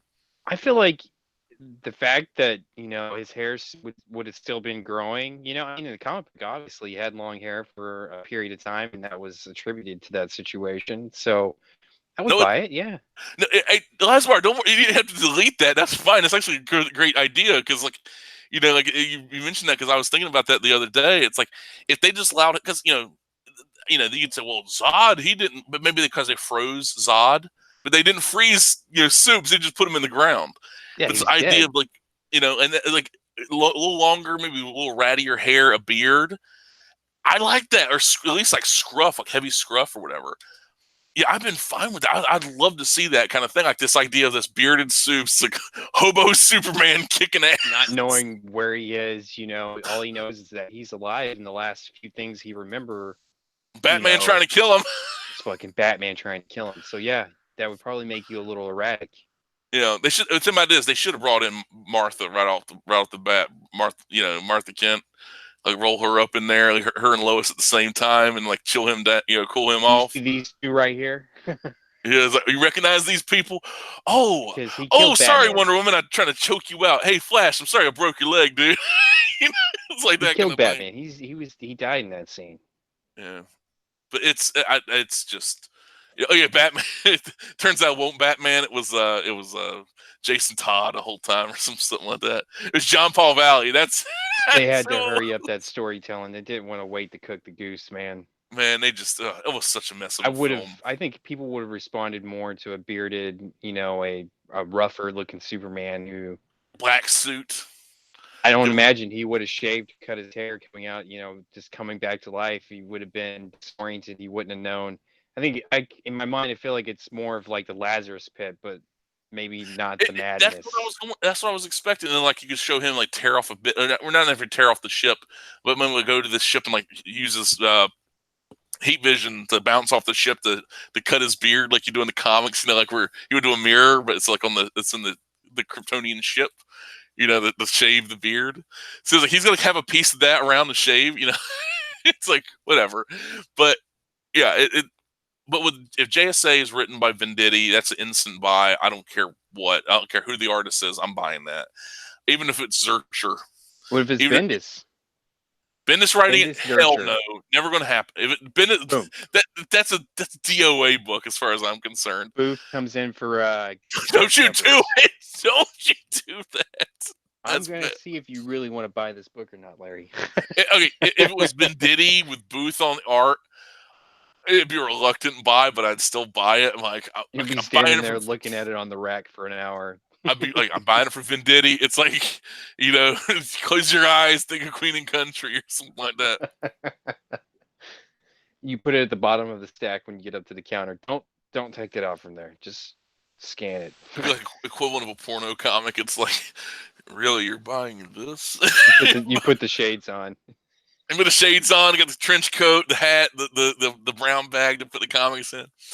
But yeah, it's just I'd be interested in that. But Hey, Bendis was teasing what was it, fucking a Legion ring, won't yeah, he? he's Yeah. teasing Legion with some I guess some apocalyptic Superman stuff also. If that wouldn't surprise me, give him a team book. They've already given him a whole universe of teens to work with, so I wouldn't be surprised if they could work that in. I mean, isn't like that essentially what this line, whatever the hell it was called? Wonder Comics, I think it's called. Wonder Bread Comics, yeah. Wonder Bread. It's like, I don't know. I got issues with what he's done over there. I mean, but it's whatever. I'm not burning the village down. if it was all creator owned, if he wanted to do his own creator owned stuff, honestly, I wish he'd just go like, I used to like Brubaker. I really don't read Brubaker that much anymore. I mean, it's just good comics, but it's nothing like, oh my god, I got to read this, because it's like I disagree with Brubaker on a lot of things. Like, it was like, oh, Brubaker, oh yeah, he was talking about how he was getting high with Snoop Dogg, and That's cool. like, and stuff like that. And I'm like, that just seems silly, whatever. And it's definitely something you brag about, yeah. Yeah, hopefully my internet don't get cut out. Are you still there? No, I'm here. Can you hear me? Yeah, my lights just dimmed, and my air conditioner dimmed that was too. Bendis. Bendis just. So if we lose Larry, connection, folks, I'm gonna go ahead and check you real quick. Go buy my book. Oh, I forget. I forgot. It just made me think of this. Maneaters is basically the movie Cat People by Paul Schrader meets X-Men meets Are You There, God? It's Me, Margaret, but a nightmare. That's basically what Maneaters is. Holy shit! That's basically what it is. It's like I got X-Men, all that kind of stuff. You got movie Cat People, the Paul Schrader Cat People, not the original black and white. But you know what? I might pick up more. I can't promise. I might just do it. To see kind of where it goes. I know, right? Who would have thought? I would actually like Manny. It's not really like, oh my god, I really like it. Braver than me, dude. I circled it, but I wasn't. I really think you should give it a chance. I think you should give it a chance. Maybe the first issue, but yeah, because it's like I have a feeling they're gonna hold that over that Chelsea kid. I don't think she's a horrible person. I think that. I think a lot of. I'm not saying that she's picked strong topics to write about, though. I do think that maybe if she stuck to her guns more, she's probably anti-gun. But don't say that. Stick to what you're doing. Stick to the story you want to tell. If she stood by the book, stand by your word. Exactly. But be 100% truthful to yourself. You have nothing to apologize for. And I think that it would be better, because once you give an inch, they take a mile. Because once you start talking about having sensitivity readers and this and that, it's like one person's sensitivity is not the same as another. Me, like, I'll tell you right now, like, one thing, like, if I'm reading a comic and they willy-nilly use rape or like molestation just like for shock value. And I'm like, considering I've known people that's happened to, like, I mean, it's where it's like, I knew the people before it happened, and then like people say, oh no, like, they're they've recovered. Like, no, the person I knew was dead. That person that's there now is not the same person that was there like a week ago, 2 weeks ago, or even a year ago. It's like that person's gone. That shit will change you. And the idea that it's like, well, it's a commentary on how the masculine, this and that, whatever. It's like, it's like you are just treating it so flippantly, and but that's the thing, because it's like I know people that's happened to, and it's like, because of my personal experiences paint that stuff. I get that. It's different when you're a little closer to some of these topics. Yeah, exactly. It's like your lens is different. And there's certain stuff, and same thing, it's just weird. Like each person carries stuff differently. But so this idea of a sensitivity reader is just like once you open yourself up to that, you're pretty much doomed. And I think that's the biggest thing. I was But pretty sensitive when I found out Connor had, a wife and kid in another dimension. that's just I hate that. I If thought that's he was actually supposed the to be thing, with I hate Wonder that. Girl. But, I didn't so quite dumb. understand that. Well, Eliza Barr, thank you for stopping by. I know you're heading out, but thank you, Eliza Barr. Eliza Barr, ladies and gentlemen. Keeping us company, keeping us on target. But but yeah, Licebar's got a good. Licebar's a good dude, good channel. Check him out. Does comic reviews. Doesn't spoil the whole issue. Thank Christ. Thank you, Licebar. If you're listening to this in playback, thank you for not spoiling the whole issue. Like you'll flip through a bit, give me a hint of the artwork, and that's about it. That's all I really need. Did we spoil it? Did we? Oh, man, No, we no, no. probably Like I'm talking about, I'm talking about, there's some comic reviewers. Basically, they sit there. There was one guy, I won't mention his name, was like a whole 15 minutes would just slowly flip through every single page and basically cool. read the comic to you. Like you're some kind of simpleton. And also that I'm like, they say it for review purposes. That's not review. That's read along time. But, reading Rainbow Time. Take a look. It's in a comic book. It's been. You don't have to buy it because I'm going to tell you the whole thing. Yeah, that's another thing. It's like your point. You're telling everybody everything that's going on. Why even bother buying the comic? But yeah, it is what it is. But I think that's well, other than Liefeld getting run off, which is kind of funny. We don't even need to get into that. That's just funny. Well, I mean, I've said it in the past. DC in some ways is going Marvel 2.0. Look at the creators they're hiring. Look at what they're doing. This is like DC. You think they'd learn from the New 52? It's like, yeah, they got quick bumps, but then it's like people want these legacy characters. People want the characters they know. Give them what they want. Like, no, we can't. Like, we have to bring that back. It's like, imagine if Marvel said, the Ultimate Universe, even though it failed, let's bring it back, but make the Ultimate Universe what everything is. Like, everything gets ultimatized, Well, they did that. They kind of did that, bringing Miles Morales in for no reason. They made the new Nick Fury. They brought in the parts they wanted to keep. Exactly. Nick Fury now is Nick Fury Jr., Sam Jackson Nick Fury in the comics, while the real Nick Fury is on the moon still, I guess, as the new Watcher. Which is just like Bendis is one of Bendis' biggest crimes, taking Nick Fury away from comics. I didn't like that. Yeah, from Secret War all the way to that one where you find out he's been an LMD for decades or something. Like that right there, that was just that storyline with the eyeball. Yeah, the eyeball, the Watcher's Eye, whatever it's called. Was it Original Sin? Original Sin, yeah. So it's like for like what, a decade? Nick Fury was gone because like the premise of that with him having these secrets, I like that aspect. I didn't like how they slammed him with a Watcher and all this other stuff. It's so dumb. It's just badly written, badly planned. Like the fact that you couldn't have built up, like spy drama within the Marvel universe, that would have been fascinating. But then, like, if they had, then why didn't they know that the Skrulls were there? Why did they know this? Why didn't they know that? That kind of stuff. It just like it would blow their plans up. It's like this, we have a 10-year plan. They don't have no plan. Clearly you don't. But it's, I just like good, solid, fun comics. And you know what? I'm fine getting them from elsewhere. I don't need to get them from Marvel or DC only. I can get them from, I can get them from elsewhere. Get them from Alterna. I can get them from Image if they're there. But it is funny that I can't. I still hard to believe that I actually didn't hate Maneaters. It's like it's not written for me. I mean, there are certain people, like, you write comics. What the comics I make them for myself first and foremost. But I do curb it a bit to make them for others, so others can enjoy it too. But that's the happy balance. Exactly. It's you weird. Still got to sell that thing. you got to make a bit. You got to make money. You got to run a business. But yeah, that's what I hope after Neon Trash comes out. I'm gonna go and start making more comics on a regular basis. Like, I don't know, maybe still do magazine size. Maybe go to traditional size.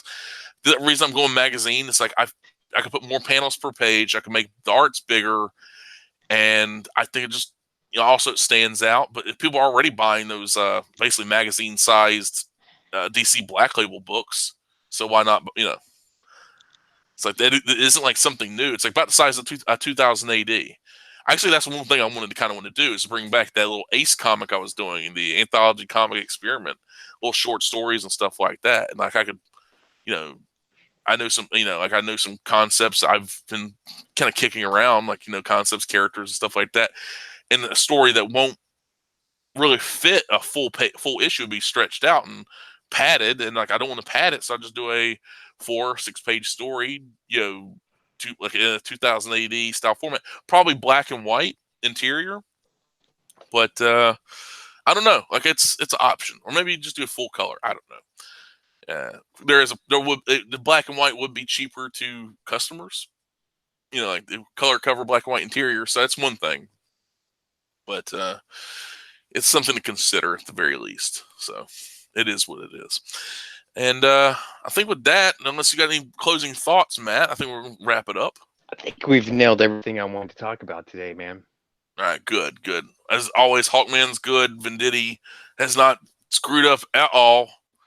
He's just been killing it, and nobody's reading. I feel like he's going to be killing it for the next however long this arc's going to be. I kind of want to ask him on Twitter. It's like, how long are you going to be on Hawkman? Because if he says, I feel like I don't want to know. I don't want to know. Yeah, it's like I don't, because if I know, then I'm like, it's going to ruin an expiration on it. Yeah, exactly. I'd rather be like, oh no, like the day come, like I get a tweet or something from you, and you go, oh, Venditti's leaving. I'm like, you're gonna hear from me, dude. I'm gonna be. You don't really ruin things. Like you just pull the Band-Aid off of things. It's like it ain't your fault that he's leaving or something. Like, Matt Land just made a he called it. He told Venditti to beat it. I don't want him to beat it. I feel like there's a lore to Hawkman that can be mined. He's added so much. Like John's added some, but John's is like, oh, he was like the spaceship at the bottom of I think it was the Sphinx or the Great Pyramid, and the whole oh, he was an alien prince kind of thing, like that, the whole deal. Like the whole, the idea that, the marrying the idea of the reincarnation of the Prince Khufu and Qatar Hall, the space. I'm tracking what you're saying. But what Johns did is like baby shit compared to what Venditti's done. Venditti's like, oh no, he's older than that. He was this kind of, pre-galactic herald of death until he realized what he was doing is wrong. And then he reincarnates. He was Iranian. He was Kryptonian. He was, probably. God, this imagine is Hawkman's quantum leap. I mean, he is exactly. I think that's one of the reasons I love it. What if they do? What if we get a Zarnian issue? Man, the Zarnians, Lobos people. This is a chance for us to see stories we've never seen before. I think that's what it comes down to.